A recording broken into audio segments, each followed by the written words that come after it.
didn't think they'd get away with it, did you? Oh, you needn't have worried. I trust your taste implicitly. Thank you. Bill Martinez Live. That's always good to have good taste, right? Why not? 14 minutes before the top of the hour. I am Bill Martinez. Welcome back. For more information on the show, you want to go to BillMartinezLive.com. Hey, you'll see that fun video there with John Morgan, our good new friend, who does that ode to Donald Trump. It is there also that terrific speech, you might say a mini sermon if you want, 25 minutes or so, from the chaplain of the Senate that is causing a lot of conversation in my circles. And wow, great insight about having your voice heard in heaven. And he brought to light how every week so many of our congressmen, senators, agency heads and that meet consistently on a weekly basis for Bible study. You probably didn't know that. And he even said, he says, where's, C-SPAN when you need it to see these men from, coming across party lines and holding hands and looking to heaven to hope that their voice will be heard in heaven, and that the weight of this country is on their cooperative shoulders, and I think the term is cooperative.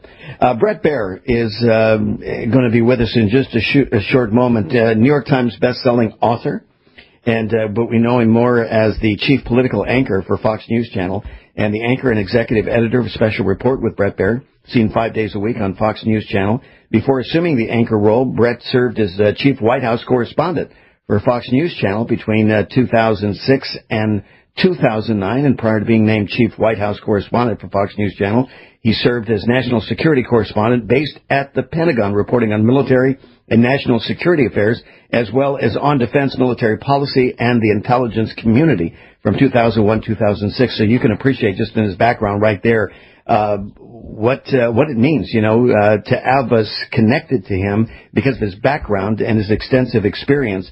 And he is presenting something that I think has been long time waiting here. And I say long time waiting because, President Dwight Eisenhower has been so understated. And maybe because in a lot of ways, you're talking about a general with all his accolades and accomplishments during World War II in the Korean conflict and as President of the United States, I think left a legacy that really needs to be reminded and we need to reconnect with. And Bret has done this with his book, 3 Days in January, Dwight Eisenhower's Final Mission. Do we have Bret with us now? Oh, yes, okay. Bret, are you there? Yes, good morning. Okay, hey, I'm bragging about you, and I'm filling time, and you're probably going, oh, good, just keep bragging. Yeah, just keep going. I'm happy with that. Hey, welcome back to the East Coast. I know it's been quite a whirlwind for you, being on the West, and an opportunity, every time I looked up on TV, you were at another presidential library, and only fitting on the heels of your book, 3 Days in January, to see up close and personal again and be reminded of the grand history of our country. Yeah. Well, thanks for thanks for having me. I think there is a lot to learn from our past. The dedication of this book is to our sons, Paul and Daniel, and their generation. And I say, please allow history to inform your decisions in the future. Mm-hmm. And I think there's a lot to learn from Eisenhower's presidency, and this book deals with the handover from Eisenhower to Kennedy, the transition, and the farewell address Eisenhower writes, which he spent almost 2 years on, 21 different drafts on that farewell address that was delivered January 17th, 1961, 3 days before JFK's inaugural speech. And I use that moment and that speech to then look back at President Eisenhower's time in office. And I came to this because I realized as I cover politics in Washington, I didn't know that much about President Eisenhower and his time. I know and knew about General Eisenhower and his exploits in World War II. And I think for our generation and younger, that history sometimes started with President Kennedy. And it enabled me to breathe life into this time to perhaps learn a little bit about his time in office. Well, I got to thank you and Catherine for including in the final chapter, the president's speech. That needs to be reproduced and given to every legislator. I would say anybody in government. We're going to put it on their wall, Bret. Yeah. They need to be reminded of it because, well, I'll tell you, is that a clarion call or what? Yeah, it really is. I mean, you take out the expansion of the Soviet Union and the communist threat, and you insert the threat from radical Islamic terrorism. And that speech could be written and read today, and it'd be just as relevant. There's a big call for bipartisanship and how the country should really focus on the things we agree on first and then argue about what we don't agree on. There's a big part about deficit and debt, and that we can't mortgage our children and grandchildren's future by what we spend today. And then the famous line about the military-industrial complex, which Eisenhower wanted to call the military-industrial congressional complex. And basically, that special interest funneling money into the body politic and affecting policy outside of the American voter's choice. And he was a whistleblower when it came to that. That's still relevant today. Well, and he warned John Kennedy about Vietnam. He did. He warned him about Vietnam. He warned him about the Bay of Pigs. You know, it was an operation that started in its infancy in the Eisenhower administration. And this is about the takeover of Cuba and the covert operatives they were training. He said 3 things need to happen. 1, you have to have a Cuban exile government ready to go. 2, you have to have a leader to lead that government that can replace Castro. And 3, you have to have U.S. air power support these operatives in this operation. 1 didn't happen, 2 didn't happen, and at the last minute, President Kennedy called off the air power for fear that the world would know the U.S. was behind it. Right. And it turned out to be a disaster, even in Kennedy's people's minds. And, of course, it didn't help him with the CIA because it made the CIA look bad.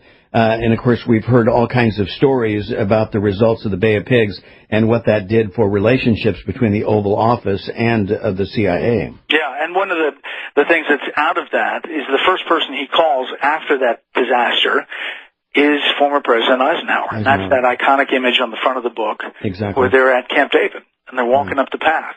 And Kennedy turns to Eisenhower and says, you know, you really don't know how tough this job is until you're in it. And Eisenhower turns to Kennedy and says, with all due respect, Mr. President, I think I told you this 3 months ago.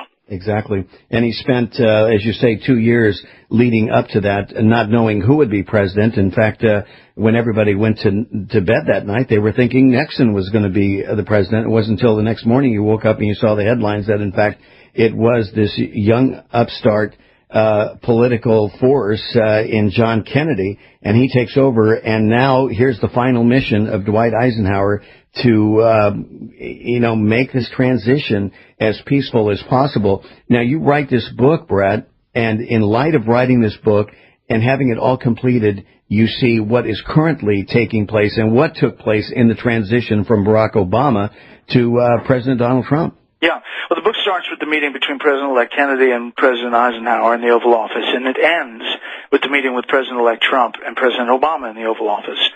And arguably, that transition followed the mold of Eisenhower, who really set up the process of transitions. And President Obama and his administration should be credited with the logistics of that transfer and a lot of right seat, left seat, conversations between the president and president-elect that we were never told about. Many more that happened behind the scenes. Publicly, it didn't look as smooth, perhaps, because of all the tumult over the reaction to the election. But privately, behind the scenes, the logistics were smooth. What do you make of, obviously, in this transition, there's no way. I mean, the thousands of jobs you have to hire for in a short period of time. Of course, there's going to be holdovers from the previous administration. But what do you make of some of this deep state, activity that has taken place, that has been given rise recently, and that's being attached to some of the Obama holdovers?